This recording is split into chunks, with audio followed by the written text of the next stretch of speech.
Hai guys, Assalamualaikum dan selamat datang ke YouTube channel Teku.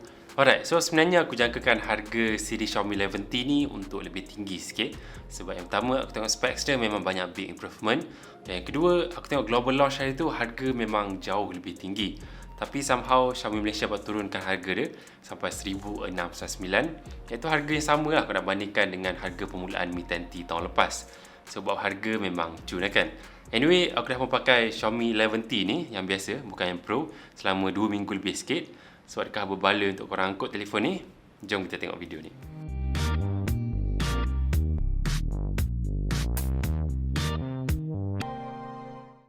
Okay, so Xiaomi 11T ni dia bukan telefon yang compact. Saiz dia agak besar juga. Screen size dia 6.67 inci, berat lebih 200 gram, ketebalan 8.8mm. So overall sebuah telefon yang agak tebal dan gemuk sikit. Tapi kalau korang nak banding dengan Mi 10T tahun lepas, dulu lagi tebal dan dulu lagi berat. So sekarang lebih nipis dan lebih ringan sikit lah. Nice. Bercakap pasal design, kita boleh nampak yang phone ni datang dengan design yang familiar. Dia bukan design yang betul-betul baru pada Xiaomi, sebab dia macam campuran phone-phone Xiaomi sebelum ni. Dan korang mesti macam pernah nampak kan design modul kamera dia kan. Apa yang baru kali ni adalah sekarang back panel belakang dia ada jenama Xiaomi kat panel dia. Sebelum ni tulisan Mi, sekarang dia tukar ke Xiaomi. Disebabkan overall nama dia pun dah berubah daripada Xiaomi Mi 10T ke Xiaomi 11T. Dan untuk warna grey ni specifically aku kurang minat sikit sebab back panel belakang dia terlalu glossy dan reflektif macam cermin. Dan apa yang tak best pasal back panel macam ni adalah cap jari korang dan kesan-kesan kotor tu memang sangat senang lekat. So bila kotor tu nampak phone kurang cun sikit dan korang tak boleh nak pakai phone tu naked tanpa casing. Dan belakang ni juga dia ada garis-garis halus melintang tapi dia tak nampak sangat. Untuk design pada bahagian depan dia gunakan screen punch hole. Cuma aku perasan yang punch hole dia bukan yang paling kecil daripada Xiaomi. Ada bezel sikit punch hole dia. Tapi benda ni benda kecil je lah. Mungkin korang tak kisah sangat. Okay, sekarang nak cakap pasal build quality dia. Rangka dia aluminium, nice. Dan apa yang aku suka adalah bahagian depan dia. Dia gunakan glass protection Gorilla Glass Victus.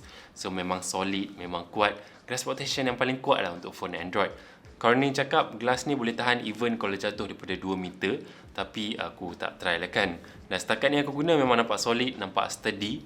Dan phone ni juga datang dengan IP rating 53. So kalau terkena hujan sikit-sikit ke ataupun terkena air sikit-sikit tu, insyaAllah boleh tahan lagi lah. Okay, sekarang kita fokus kepada aspek telefon ni yang aku paling suka, iaitu screen dia. Sepanjang aku guna 2 minggu ni, aku sangat puas hati lah dengan kualiti screen dia. Aku rasakan kualiti dia sama level dengan screen daripada Xiaomi Mi 11. Cuma yang tu resolution sampai Quad HD+, yang ni sampai Full HD+ je.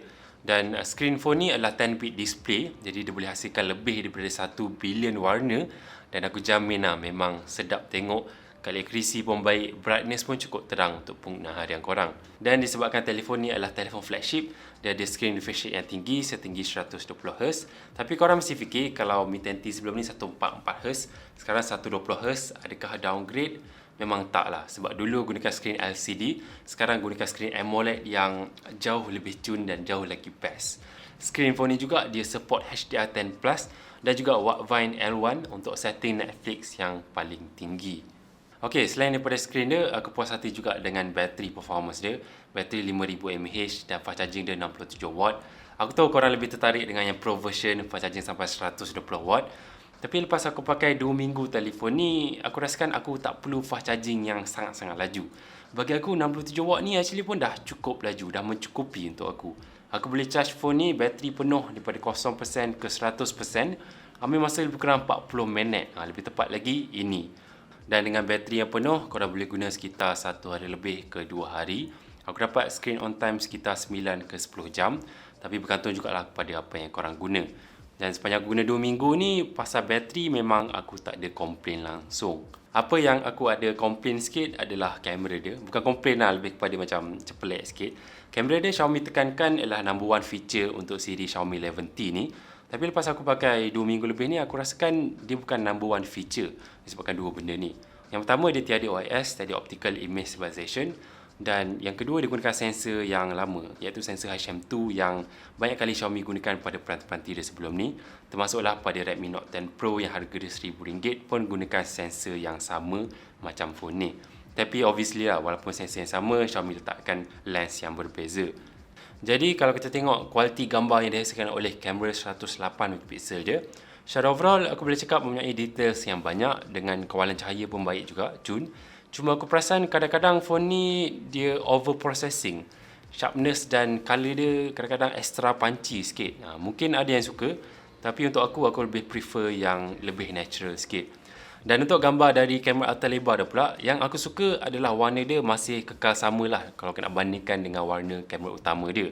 Kawalan cahaya pun okey juga dan details pun masih lagi terjaga. Cuma aku perasan yang distortion ultra wide pada gambar masih lagi ada, walaupun aku dah onkan distortion correction dekat setting dia. Kalau korang tengok pada hujung gambar tu ada distortion sikit.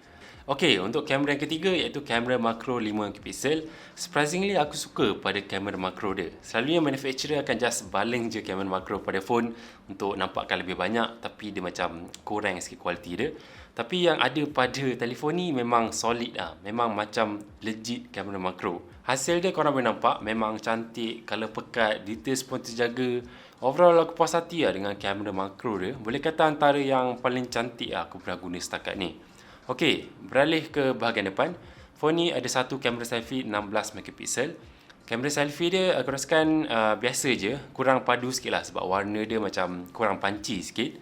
Dan kalau portrait selfie tu, potongan bokeh dia not bad, cuma dia tak perfect lah, especially dekat tempat yang challenging. Bercakap pasal video pula, smartphone ni boleh record video sampai 4K 30 frame per second. Dan secara overall, video 4K dia memang cun, details banyak, warna macam pekat sikit dan exposure control yang baik lah. Kalau korang nak lebih stabil, boleh onkan steady video, tapi resolution turun sampai 1080p je. Dan aku perasan steady video ni dia sesuai untuk video yang tak banyak pergerakan sangat. Kalau korang banyak gerak kat steady video ni, dia akan jadi macam wobbly dan nampaklah efek stabilization dia. Okey, sekarang kita sentuh pasal dia punya performance dia.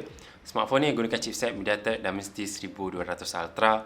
Yang nak beli telefon ni mesti korang fikir, okey ke chipset MediaTek ni, ataupun aku patut spend extra sikit untuk dapatkan Snapdragon 888 pada Pro version. Senang cerita aku bercakap yang aku yakin dengan chipset MediaTek 1200 ni. Sepanjang aku guna 2 minggu lebih ni memang tak ada masalah langsung dengan chipset MediaTek ni. Tak ada performance issue. Semua yang aku nak buat, buka kamera, multitasking, lain TikTok, aku boleh buat dengan sangat-sangat lancar. Memang smooth je lah guna. Aku rasakan chipset jenis Dimensity daripada MediaTek ni, so far aku guna banyak jenis dah, memang tak ada masalah. Tak kisahlah Dimensity mid-range ke flagship ke, so far memang memuaskan. Cuma kalau korang nakkan macam extra performance untuk gaming ataupun macam nak extra setting untuk gaming tu, korang boleh tengok yang professional lah gunakan Snapdragon 888 yang lebih optimize untuk gaming.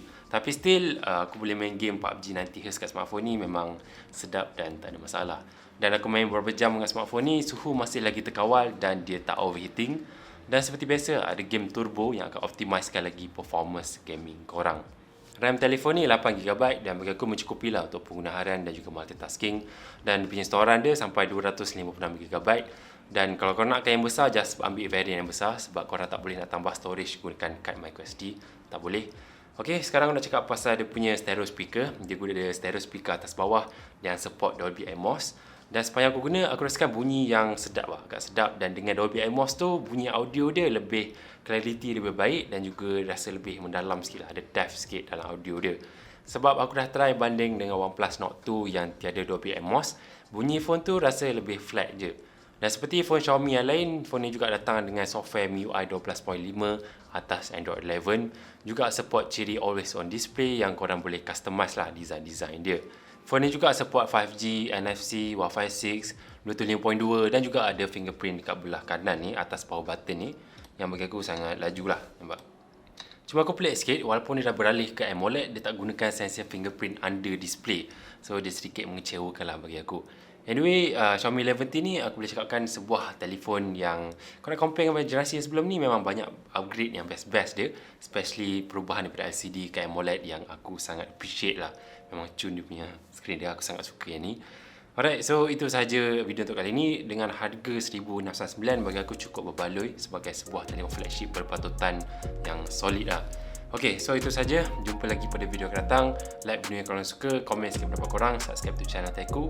Stay safe, hati-hati, sentiasa happy. Bye-bye.